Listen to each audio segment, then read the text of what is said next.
Assalamualaikum warahmatullahi wabarakatuh. Kembali lagi bersama channel Sejarah Nusantara.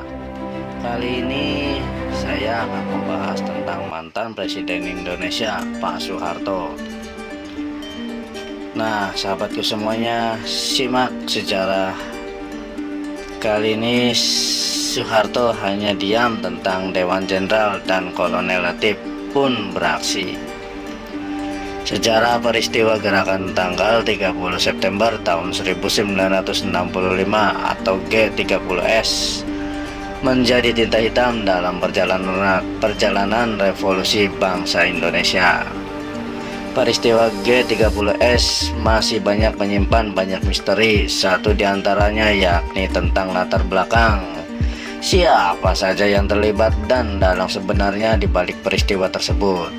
Pada pihak yang meyakini bahwa Presiden kedua Republik Indonesia yakni Soeharto punya peran dalam insiden 57 tahun lalu, itu Soeharto diyakini sebagai orang yang berada di balik peristiwa G30S dan pembantaian ratusan ribu orang yang menyusulnya. Sebab meskipun Soeharto salah satu jenderal TNI saat itu, namun dia tidak diculik dan dibunuh oleh PKI seperti jenderal-jenderal lainnya.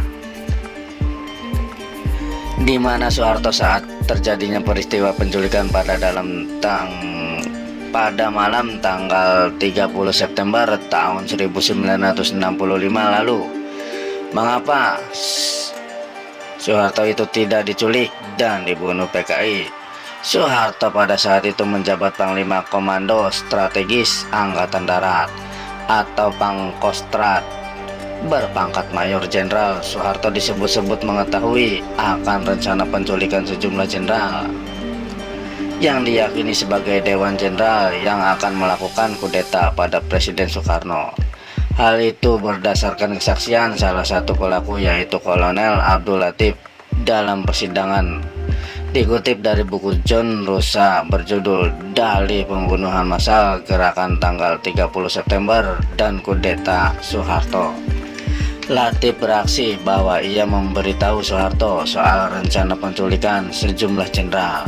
Sehari sebelum kejadian itu, saya melapor langsung kepada Bapak Maijen Soeharto sewaktu beliau berada di RSPAD sedang menunggu putranya yang ketumpahan sup panas. Dengan laporan saya ini berarti saya mendapat bantuan moral karena tidak ada reaksi dari beliau, kata Latif. Tak hanya sekali, bahkan sebelumnya pernah membahas soal isu adanya Dewan Jenderal di rumah Soeharto. Latif bercerita lebih lanjut, ia menyatakan bahwa ia juga sudah membicarakan masalah Dewan Jenderal dengan Soeharto satu hari sebelumnya di kediaman Soeharto di Jalan Haji Agus Salim. Saat itu Soeharto masih menjabat sebagai Panglima Kostrat. Pada pertemuan di rumah Soeharto itu, Latif melaporkan adanya isu soal Dewan Jenderal yang akan melakukan kudeta. Menurut Latif, Soeharto telah mengetahui hal itu dari mantan anak buahnya dari Yogyakarta yang bernama Subagio. Tanggapan beliau, akan dilakukan penyelidikan, kata Latif.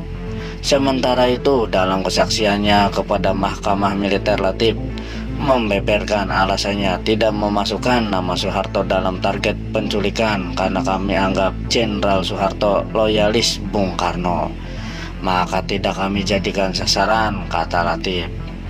Seperti yang dikutip dari buku Gerakan Tanggal 30 September, pelaku pahlawan dan petualang. Tak cuma itu, Latif bahkan melapor ke Maijen Soeharto yang kala itu menjabat sebagai Panglima Komando Strategis Angkatan Darat.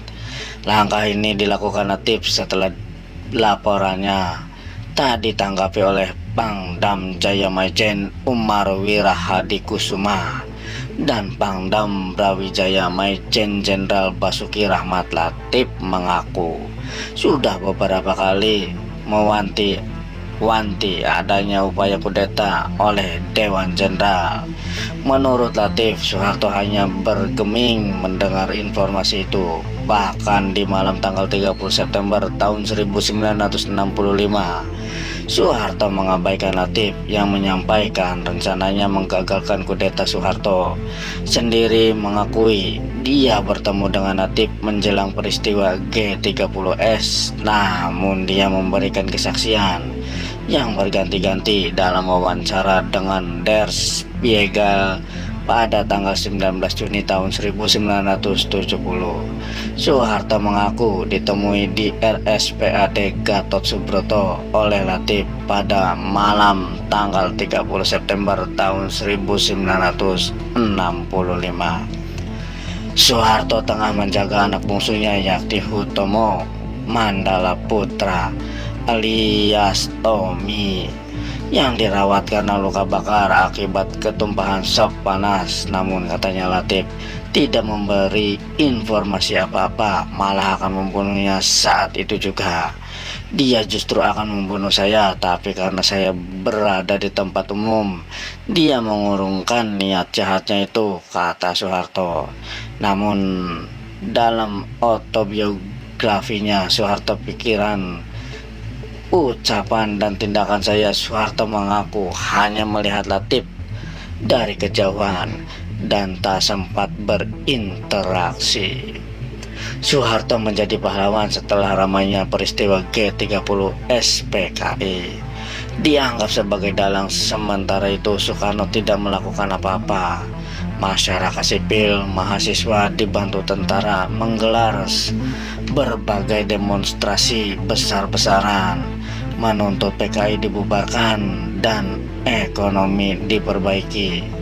Buntut dari peristiwa G30S yaitu pada tanggal 11 Maret tahun 1966, Soeharto yang saat itu menjabat Panglima Angkatan Darat meminta Soekarno memberi kuasa untuk mengatasi keadaan. Permintaan itu kemudian disebut sebagai Super Semar alias surat perintah tanggal 11 Maret.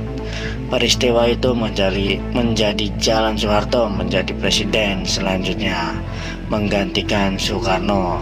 Selanjutnya Soeharto menumpas PKI, setidaknya 500.000 orang yang dituduh PKI atau simpatisannya dihabisi di berbagai penjuru Indonesia. Ada juga yang dipenjara selama puluhan tahun seperti Latif yang merasa dikhianati oleh Soeharto. Jadi siapa yang sebenarnya telah mengakibatkan terbunuhnya para jenderal tersebut? Saya yang telah memberi laporan lebih dulu kepada Jenderal Soeharto, atau justru Jenderal Soeharto yang sudah menerima laporan tetapi tidak berbuat apa-apa, kata Latif dalam kesaksiannya. Dia juga mengatakan sama sekali tidak ada langkah-langkah untuk menambah penjagaan. Sebaliknya, setelah peristiwa G30S meletus, selain menghantam G30S dan juga membantai ribuan rakyat yang sama sekali tidak tahu apa-apa, mereka bertiga yakni Soeharto, Umar Wirahadikusuma, dan Basuki Rahmat kemudian malahan bersama-sama mengulingkan pemerintahan Presiden Soekarno, ujar Latif.